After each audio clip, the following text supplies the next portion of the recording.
Try and make up your mind, huh?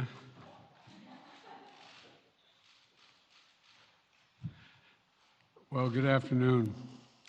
Yesterday, Vladimir Putin recognized two regions of Ukraine as independent states.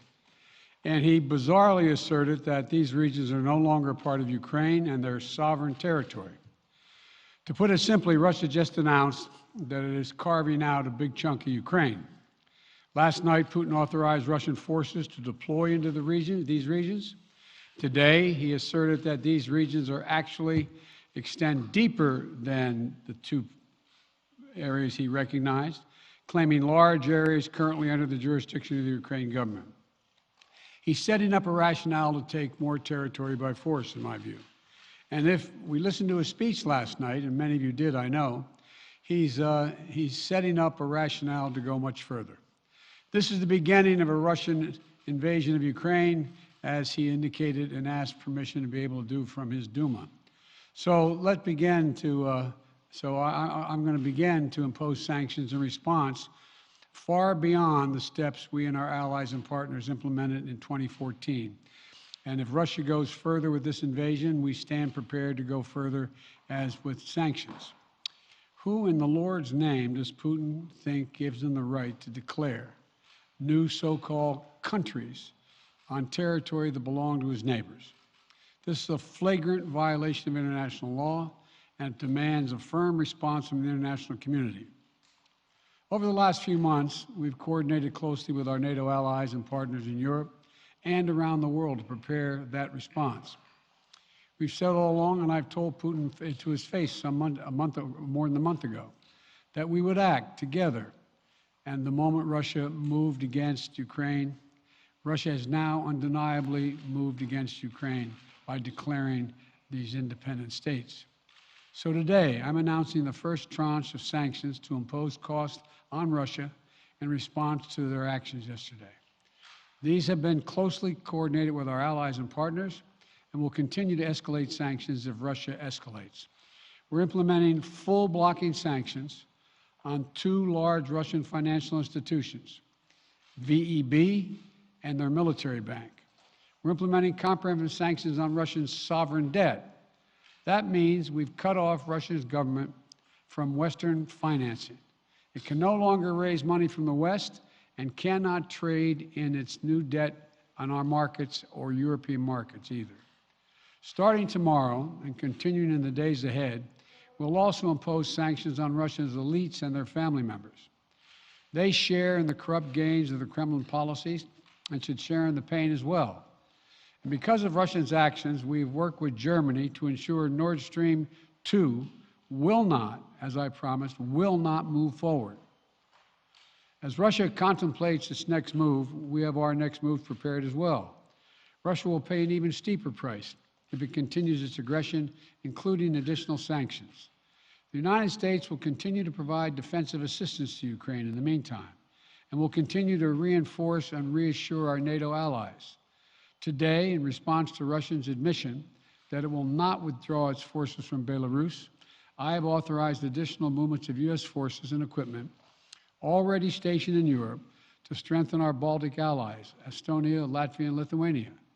Let me be clear, these are totally defensive moves on our part. We have no intention of fighting Russia. We want to send an unmistakable message, though, that the United States, together with our allies, will defend every inch of NATO territory and abide by the commitments we made to NATO. We still believe that Russia is poised to go much further in launching a massive military attack against Ukraine. Hope I'm wrong about that, hope we're wrong about that, but Russia has only escalated its threat against the rest of Ukrainian territory, including major cities and including the capital city of Kyiv. There are still well over 150,000 Russian troops surrounding Ukraine. And as I said, Russian forces remain positioned in Belarus to attack Ukraine from the north, including warplanes and offensive missile systems. Russia has moved troops closer to Ukraine's border with Russia. Russia's naval vessels are maneuvering in the Black Sea to Ukraine's south, including amphibious assault ships, missile cruisers, and submarines. Russia's moved supplies of blood and medical equipment into position on their border. You don't need blood unless you plan on starting a war. Over the last few days, we've seen much of the playbook that Secretary Blinken laid out last week in the United Nations Security Council come to pass. A major increase in military provocations and false flag events along the line of contact in the Donbass. Dramatically staged, conveniently on-camera meeting of Putin's Security Council to grandstand for the Russian public. And now, political provocation of recognizing sovereign Ukrainian territory as so-called independent republics in clear violation, again, of international law. President Putin has sought authorization from the Russian parliament to use military force outside of Russian territory. And this set the stage for further pretexts of further provocations by Russia to try to justify further military action. None of us should be fooled. None of us will be fooled. There is no justification. Further Russian assault in Ukraine remains a severe threat in the days ahead. And if Russia proceeds, it is Russia and Russia alone that bears the responsibility. As we respond, my administration is using every tool at our disposal to protect American businesses and consumers from rising prices at the pump. As I said last week, defending freedom will have cost for us as well and here at home. We need to be honest about that. But as we do this, I'm going to take robust action to make sure the pain of our sanctions is targeted at the Russian economy, not ours. We're closely monitoring energy supplies for any disruption. We're executing a plan in coordination with major oil-producing consumers and producers toward a collective investment to secure stability in global energy supplies. This will blunt gas prices. I want to limit the pain the American people are feeling at the gas pump. This is critical to me. In the last few days, I've been in constant contact with European leaders, including with Ukrainian President Zelensky. Vice President Harris met in person with the leaders in Germany over the weekend at the Munich conference, including President Zelensky. At every step, we have shown the United States and our allies and partners are working in unison, which he hasn't been counting on, Mr. Putin. We're united in our support of Ukraine. We are united in our opposition to Russian aggression. And we're united in our resolve to defend our NATO alliance. And we're united in our understanding of the urgency and seriousness of the threat Russia is making to global peace and stability.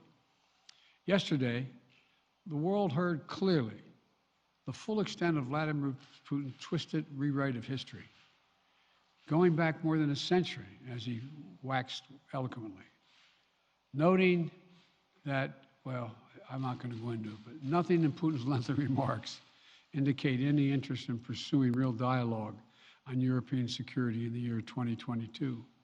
He directly attacked Ukraine's right to exist.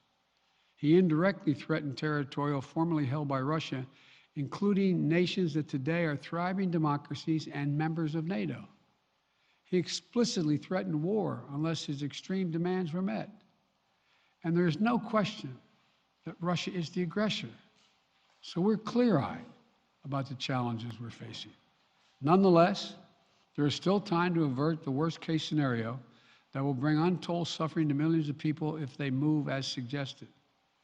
The United States and our allies and partners remain open to diplomacy if it is serious. But when all is said and done, we're going to judge Russia by its actions, not its words. And whatever Russia does next, we're ready to respond with unity, clarity, and conviction. We'll probably have more to say about this as it moves on. I'm hoping diplomacy is still available. Thank you all very much. Sir, are you still open to meeting with Vladimir Putin, sir?